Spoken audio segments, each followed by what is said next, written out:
7h05, estamos começando o Bom Dia Produtor. Mais uma vez, agradeço demais o carinho da sua companhia aí do outro lado da telinha. E a gente já começa o programa, como sempre fazemos em todas as edições, dando um pulo ali em Brasília. Vamos saber o que é destaque na capital federal no dia de hoje. As informações com Saulo Lopes. Bom dia, Saulo. Olá, pessoal. Bom dia. A notícia boa é uma conexão entre Brasília e o Paraguai. A ministra Tereza Cristina, da Agricultura, assinou um memorando com o ministro paraguaio da Agricultura, Denis Litt, para melhorar a fronteira sanitária entre os dois países. O memorando diz respeito a defensivos agrícolas, vazio sanitário e também a criação de um banco público de vacinas sobre a febre aftosa, já que tem uma fronteira bastante importante aí dos dois rebanhos. E aqui em Brasília segue a votação da reforma da Previdência. Os partidos da oposição rejeitaram o acordo que foi apresentado pelos partidos de governo para que não se fizessem obstruções e aí sim pudesse seguir planamente, tranquilamente a votação. Mas não foi bem assim. O presidente da Câmara, Rodrigo Maia, com o articulador do governo, recém-possado, o ministro general Ramos, articulam aí para tentar conseguir uma margem de votos de 350 a 360 parlamentares, o que aumentaria a segurança, mas eles precisam apenas de 308 votos, lembrando, em 2 turnos da votação. A gente acompanha tudo e fala para vocês. De Brasília, Saulo Lopes. O acordo entre o Mercosul e a União Europeia, anunciado na semana passada, vai zerar as tarifas de 91% dos produtos enviados da União Europeia para o Brasil. Com isso, itens como carros, roupas, chocolates, vinhos e remédios podem ficar mais baratos por aqui. O prazo para a redução das alíquotas, no entanto, é gradual e pode levar até 15 anos em alguns setores. Além disso, a contagem de prazo só começará a valer após o acordo entrar em vigor. Falta ainda o texto final e a aprovação dos países envolvidos. Um dos primeiros impactos no bolso do consumidor brasileiro, com a formalização do Acordo de Livre Comércio entre Mercosul e União Europeia, será no preço dos vinhos. A negociação zera a taxa de 27% cobrada atualmente pelo Mercosul sobre os vinhos europeus. Ou seja, logo vai ser possível encontrar vinhos estrangeiros bem mais baratos por aqui. Por outro lado, essa negociação deixa os vitivinicultores gaúchos apreensivos. O acordo vai aumentar a importação do vinho europeu, que conta com subsídios dos governos em seus países e carga tributária inferior em relação ao produto brasileiro. Nos últimos 10, 15, 20 anos, a gente vem acompanhando e participando de forma especial, como enólogo, como degustador de concursos internacionais, que eu já tive a oportunidade de participar, a evolução da qualidade do produto brasileiro, sendo desde espumantes, vinhos, enfim, todos os derivados da uva e do vinho, onde o Brasil inscreve amostras, concorre a nível internacional, nós sempre temos premiações. E isso faz com que nós consigamos competir de igual para igual em termos de qualidade no mercado. O que muitas vezes nos deixa deficitários e com uma competência desigual no mercado, muitas vezes são as cargas tributárias atribuídas a cada país de origem de cada produto. Para citar como exemplo, a gente tem países aqui no Mercosul que têm uma carga tributária muito inferior do que a nossa na sua base de produção. Consequentemente, esses produtos chegam aqui no mercado brasileiro com valores muito inferiores ao que nós temos aqui. Então, por isso que o consumidor, que o cliente pergunta, por que o vinho brasileiro é tão caro? Não, a gente tem o custo Brasil, não é só o vinho que é caro se produzir no Brasil. Praticamente toda a economia no Brasil ela é mais cara do que outros países. Sem falar também a questão de escala. Nós somos ainda um país que está crescendo, que está evoluindo em termos de produção de uvas e de vinhos. Precisamos crescer mais, ter mais escala, mais volume e aí, consequentemente, reduzir custos de produção, reduzir valores e conseguir também chegar a um preço melhor para o consumidor e que ele consiga ver no produto importado determinado valor, no produto nacional um valor igual, porque qualidade hoje, não podemos dizer que todos os produtos têm qualidades iguais, mas a grande maioria hoje já tem grande qualidade e condições de competir de igual para igual com os produtos importados. O governo Jair Bolsonaro já anunciou medidas para atender os produtores que devem ser afetados pelo Acordo de Livre Comércio, assinado entre Mercosul e a União Europeia. A ideia é dar condições para que a cadeia produtiva do vinho possa se modernizar durante o período de transição de implementação do tratado. Ou seja, antes que bens concorrentes europeus comecem a ser vendidos no Brasil, livre das barreiras de importação. A ministra da Agricultura afirmou que o governo deve criar em breve um fundo destinado para o setor de vinhos e espumantes. Eu acho que os espumantes, eles tiveram nós tivemos uma bela vitória. Primeiro, $8 FOB, né, para a entrada de produtos da Europa no Brasil. Eu acho que os nossos produtos ficam altamente competitivos.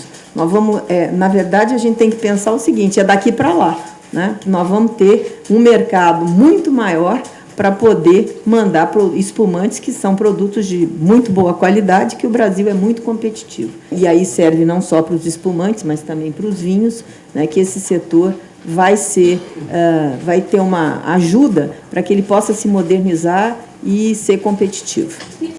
A verminose é um dos principais problemas sanitários dos rebanhos de caprinos e ovinos. Afeta praticamente todos os animais a campo. Reduz o consumo voluntário de alimentos, afeta a digestão e absorção de nutrientes, reduz eficiência reprodutiva e, consequentemente, a produtividade geral do rebanho. O repórter Vinícius Souza esteve no Centro Tecnológico de Ovinocultura da Fundação Manuel de Barros, aqui em Campo Grande, para conversar com um especialista no assunto e traz dicas importantes para evitar o problema. A verminose em ovinos é uma doença muito comum. Professor, como que vocês identificam esse problema? É o problema número 1 na ovinocultura. E a identificação que a gente tem várias etapas. Uma delas é a queda de desempenho desses animais. Como o principal verme, que é o Haemonchus contortus, e ele dá ao nome da doença, hemoncose, ele é sugador de sangue. Então o animal começa a apresentar anemia. Então a gente, tanto visualmente, a gente observa que é um animal que vai ficando para trás no rebanho, porque ele está anêmico. Na hora que a gente palpa e observa a mucosa, ela está branca, pálida, pode estar até branca, né? E aí, quando está branca, já é grave.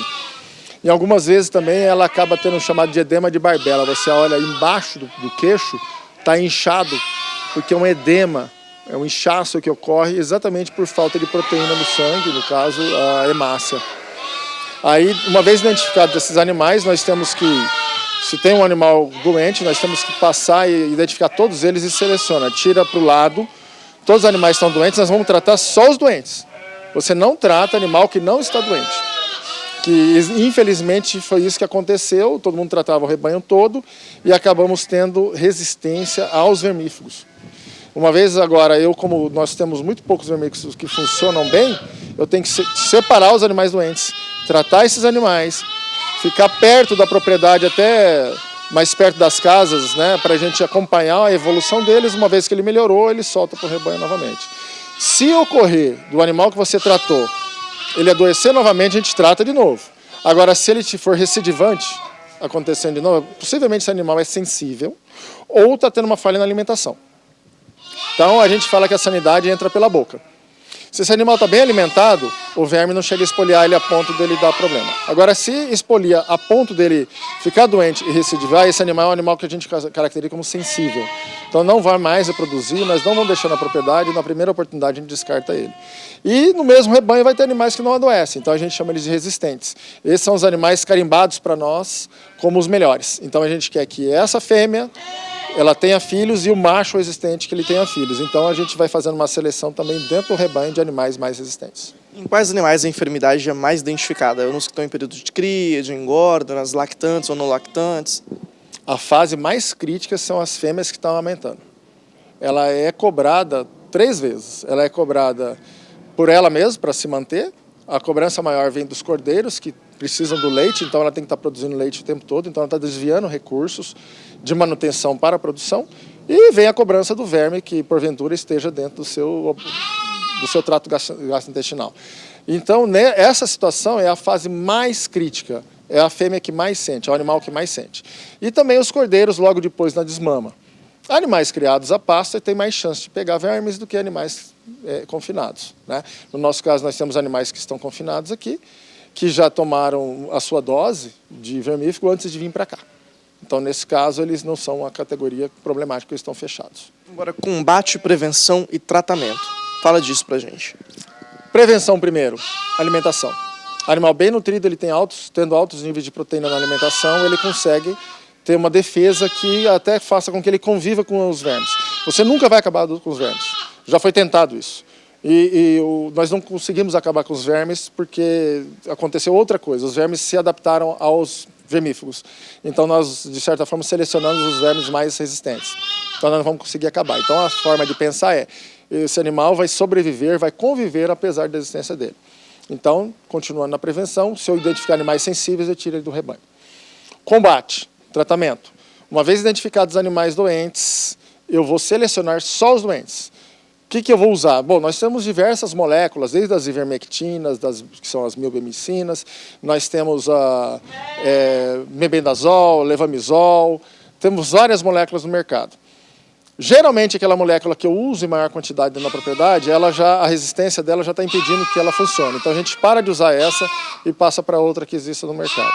Então, geralmente, a gente controla fazendo a contagem de ovos por grama. Nós colhemos as fezes dos animais, observamos se tem ovos dos vermes e a gente trata em função disso. E também a gente faz o controle pela FAMACHA, que é um método que a gente vê o grau da coloração da mucosa. E tem um outro estudo que a gente faz também, que é colhendo sangue e vendo volume globular. Volume globular é a quantidade de glóbulos vermelhos que tem por volume de sangue. Quanto acima de 20, ele é um bom volume globular. Abaixo de 20 já começa a ser um problema. Então, esses são as três formas da gente comparar laboratorialmente, né? A primeira, OPG, segunda, volume globular, e a FAMACHA, que a gente não precisa de laboratório, a gente só vê um cartão que mostra a diferença das mucosas. E sempre acostumar, como cordeira de fácil manejo, a gente está visualizando esses animais, esses sinais, anemia, edema, OPG, para a gente controlar. Tá certo, então, professor, muito obrigado pela sua participação. Eu lembro a você que essa entrevista fica disponível no nosso portal sba1.com. De Campo Grande, Vinícius Souza. A colheita do milho segunda safra em Mato Grosso chega a 62% da área cultivada. O repórter Valdir Pacheco tem as informações.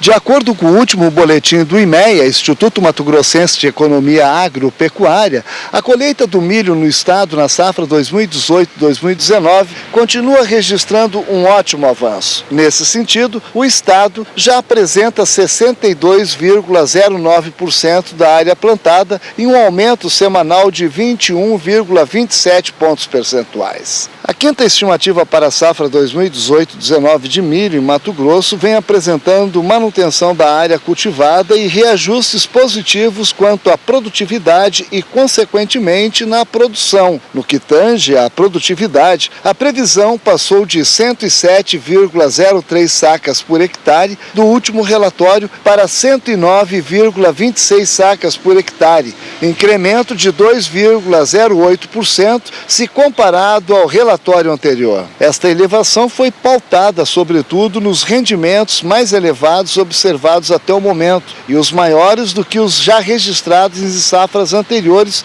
no mesmo período. Nesse sentido, as regiões Oeste e Sudeste foram os destaques para exibir os rendimentos mais elevados do estado, com 113,95 sacas por hectare e 111,81 sacas por hectare, respectivamente. Desta forma, com a área mantida e o aumento dos rendimentos, é esperado que a produção de milho mato-grossense alcance 31,08 milhões de toneladas, o que equivale a 12,68% de acréscimo se comparado com a safra do ano passado. De Sinop, Mato Grosso, Valdir Pacheco.